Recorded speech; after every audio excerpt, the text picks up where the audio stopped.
لیکن بڑے بڑے پروفیشنل تجزیہ نگاروں سے زیادہ یہ ملکی معاملات پر نظر رکھتے ہیں جی۔ افتخار احمد صاحب ہے میرے ساتھ ہیں جی، ہمارے ہمیشہ ہی جواب دہ رہتے ہیں جی وہ، اور یعنی کہ طالب علمی کے زمانے سے آج تک سیاست سے بھی وابستہ ہیں اور صحافت سے بھی وابستہ ہیں، اور پوری جو ہسٹری ہے اس سے وہ واقف بھی ہیں، اور کڑتے بھی ہیں، جلتے بھی ہیں، سوچتے بھی ہیں، سمجھتے بھی ہیں، کچھ کہنا بھی چاہتے ہیں۔ صابر شاہ صاحب ہماری آج کی صحافت میں ایک بہت بڑا نام ہے، میں بالکل صاف لفظوں میں کہوں گا، جو بالکل ایک پروفیشنل کی حیثیت سے معاملات کو اندر جا کے دیکھتے ہیں اور سمجھتے ہیں۔ مجھے توقع ہے کہ چند لمحوں میں بریگیڈیئر حارث نواز صاحب بھی ہمارے ساتھ شریک ہو جائیں گے، آج کل شامل ہیں، میرے خیال میں وہ شامل ہو گئے ہیں، اور ان سے بھی ان کی رائے لیں گے۔ فوجی نقطہ نظر سمجھنا بھی بہت ضروری ہے، لیکن آج کل فوجی بھی ملتے نہیں ہیں تجزیہ کرنے کے لیے، ہمارے بہت سے دوست ہیں وہ کہتے ہیں کچھ دن ٹھہرو۔ بہرحال یہ سارا ہمارا یہاں ہے۔ میرا خیال ہے میں افتخار صاحب سے شروع کرتا ہوں تاکہ کچھ، افتخار صاحب کیسے یہ آپ ساری صورتحال کو دیکھتے ہیں؟ سر آپ نے موضوع پر جو ابتدائی لفظ کہے ہیں وہ بڑے امپورٹنٹ ہے۔ میں سمجھتا ہوں کہ پاکستان کے اندر ٹرائکوٹمی کا جو کانسیپٹ ہے وہ بہت بری طرح متاثر ہو گیا ٹھیک ہے، آج کی صورتحال میں۔ ٹھیک ہے، پارلیمنٹ، ایگزیکٹو اور جوڈیشل، اور ایگزیکٹو میں آرم فورسز، ٹھیک ہے، یہ تینوں کے تینوں اپنی ساکھ کھو بیٹھے ہیں، اور یہ بہت افسوسناک ہوا ہے۔ پارلیمنٹ نے فیصلہ کیا 1943 کے بارے میں، عدلیہ نے اس کو تسلیم کرنے سے انکار کر دیا، ٹھیک ہے،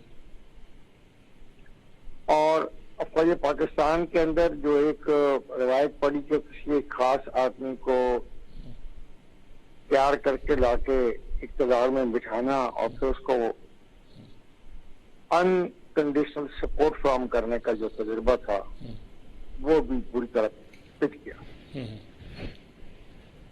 سو جس ملک میں ٹرائکوٹمی آف پاور کا یہ حال ہو جائے تو اس کا فیوچر کیا ہوگا؟ میرے نزدیک تو یہ سوال اہمیت اختیار کرتا جا رہا ہے۔ ٹھیک بات۔ کیا ہم ان اداروں کی ساکھ بحال ہوتے ہوئے دیکھیں گے؟ اس وقت خاص طور پر عدلیہ کی ساکھ تو بہت ہی متاثر ہوئی ہے۔ سر میں وہ کیا عرض کر رہا ہوں کہ جو پارلیمنٹ کے فیصلہ جو کیا ہے اگر اس کو عدلیہ تسلیم نہ کرے تو معاملہ تو سارا وہیں پہ ختم ہو جاتا ہے۔ غلطی پارلیمنٹ سے ہوئی تھی کہ 18ویں ترمیم میں جو یہ طے ہوا تھا کہ عدلیہ پر ایک چیک ہوگا، ایک نگرانی ہوگی، اس کے خلاف جو انہوں نے شور مچایا اور اس کے دباؤ کے تحت آپ نے 19ویں ترمیم کر کے وہ اختیار واپس کر دیا اور ان کو بالکل ایک ایسا ادارہ بنا دیا جو وہ کسی کو جواب دہ ہے ہی نہیں۔ وہ کہتے ہیں جی ہمارا اپنا ایک سسٹم ہے 17 آدمیوں کا، ابھی 17 لوگ ہیں لیکن اس کے تو 15 لوگ ہیں، ابھی 2 ججز کم ہیں۔ وہ 17 لوگ کہتے ہیں کہ ہم سیاہ کریں سفید کریں، کوئی ہم سے سوال نہیں کر سکتا۔ لیکن اب تو یہ آ گیا کہ ان 15 سے بھی نہیں پوچھتے جو موجود ہیں، وہ ایک شخص آپس میں جرا بندی، بالکل ٹھیک کہہ رہے ہیں آپ۔ اب دیکھیں اس میں 15 میں بھی 7 ایک جگہ اور 8 ایک جگہ ہے، ان 8 میں بھی 3 جو ہے ایک چیف جسٹس کے ساتھ ہیں، اور پچھلے اگر 2 سالوں 3 سالوں کو دیکھا جائے تو یہ 3 یا 4 جو جج ہیں یہ ہی تمام امور کو ہینڈل کر رہے ہیں اور فیصلے کر رہے ہیں۔ اور اسی عدلیہ نے جب ایک پرائم منسٹر کو سزا دینی تھی تو جب کچھ نہیں ان کو ملا تھا تو انہوں نے ایک ایسے وجہ کی بنا پہ سزا دی جو حیران کن تھی، اور جب اس میں جے آئی ٹی بنائی گئی تو جے آئی ٹی میں ایم آئی کو شامل کیا گیا اور آئی ایس آئی کو شامل کیا گیا۔ جب اس زمانے میں ایم آئی اور آئی ایس آئی کو شامل کیا گیا تو اس کو اس طاقت کو تسلیم کیا گیا، اور آج وہی عدلیہ پارلیمنٹ کی بات ماننے کو بھی تیار نہیں ہے۔ ٹھیک ہے، ٹھیک۔ تو اب یہ معاملہ ہو گیا بہت خراب۔ پارلیمنٹ نامکمل ہے،